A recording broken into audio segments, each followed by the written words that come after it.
We all strive to be happy, but sometimes our circumstances seem beyond control and we're left feeling hopeless and unhappy. So imagine suddenly finding yourself widowed at age 27 with an 11-month-old baby to raise and $3 million of debt. How would you even think of surviving? This scenario was all too real for Master DDnard, who has transformed her life through meditation and spiritual practice and is now helping others around the world.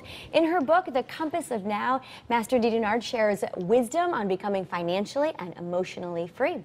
Welcome to Connecticut Style. Thank you for being here.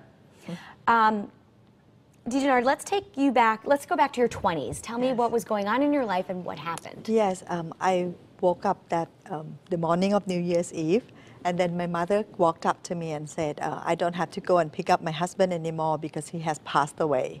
The only word I could say is that, Mom, tomorrow is New Year, and we plan to celebrate New Year together. My son was about to be 1 year old, his birthday, but then the look in my mother's eyes shows that it was true. The moment I learned that my son would have to grow up without having a father, I was screaming and said that, how would he grow up without a father?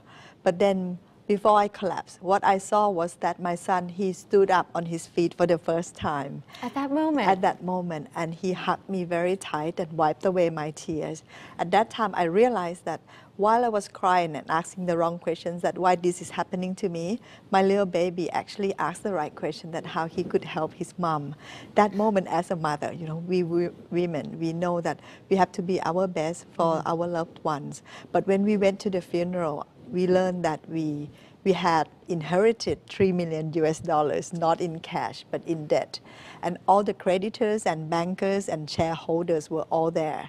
That meant we had to close the funeral very quickly. And I had to fly back to Bangkok very, very fast. Wow. Yeah. So how was it that you were able, because it didn't take long to get out of this debt? Exactly. Because someone said to me that if you want to manage your life, you need to manage your mind. If you want to be financially free, you need to be emotionally free.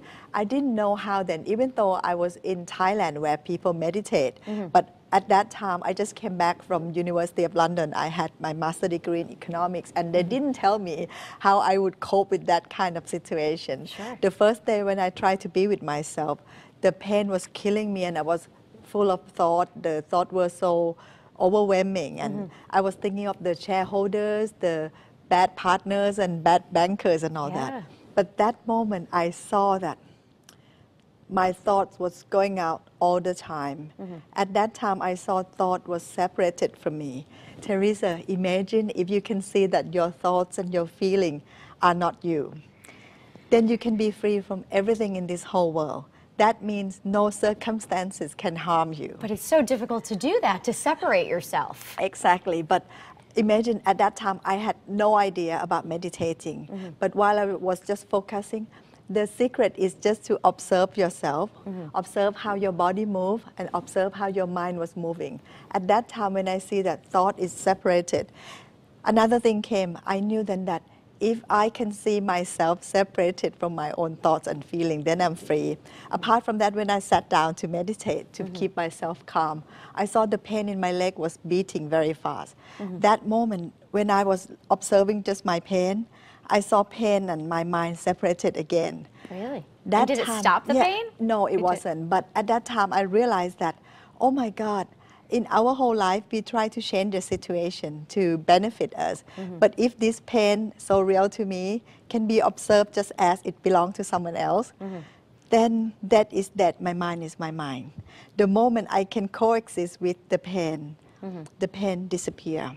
At that moment, I knew then that I could pay off all my debt, because I knew that when you stop trying to push something away, stop trying to push your problems away, it disappears on its own. But we human, without knowing that, we keep pushing things that we don't like away. Right. But the more you put your energy into it, the bigger it conquer grows. it, right? Yeah. And you take care of it. So the meditation can help help other people. That's actually when you talk about meditation, people would say that you have to go and sit down and close your eyes. Actually, you can do it right now here. You're just observing that you listen to me for a few moments, and then your mind wander around again. That is meditation. Really? Yes. So when you get angry with someone, when you're jealous of someone, like most of your audience today, they might be losing their jobs, feeling bad about their work, or in debt, Sure, or there's a lot of have bad hardships. friends and all that. However, all this can go away by just observing your mind and refine your inner. Because your inner actually radiates, reflect into your outer circumstance. At that time, I had $3 million debt. Yeah. So most of you now are better off than me Oh, then, I would right? say, right.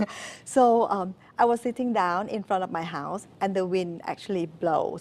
When the breeze touches my skin, I felt very happy. And I said, oh, I'm so happy. My sister said, you must be crazy. You owe $3 million. With all that debt? Yes, with all that debt. And you lost your husband? But you know what? With that happiness in mind, it generates the thing that I could be more happy of. Well, I guess it's a mind, a Yes. frame of mind, right? Yes. You have to think a certain So way. actually, your mind actually initiate and defines everything that's happening to you. So whatever you want to change in your life, you change it inside, bit by bit, bit by bit. That's the way it starts, yes. right? Where can we find your book? Actually, everywhere in America Just today. about everywhere, Yes, right? yes. That's great. And I know that you have a couple conferences. You're going to be coming back to the Yes. United Can States. I tell you a little story about the monkey and the peanuts? Yes. Yes, because when people ask me how I paid off all my debt, Yes. I tell them that in Thailand, if they want to catch a monkey, they bring a coconut, cut off the top of the coconut, put the peanut inside. Right. The monkey comes, take the peanuts, cannot take its hand out. So And doesn't let go of the peanuts, doesn't let go though. of the peanuts. So if you want to get out of your problem now, whatever you're facing, let go of your desire. Then you will see all the doors of opportunities open up for you. Very good advice. Yes. Thank you so much Yes, for being you're welcome. here. Yeah.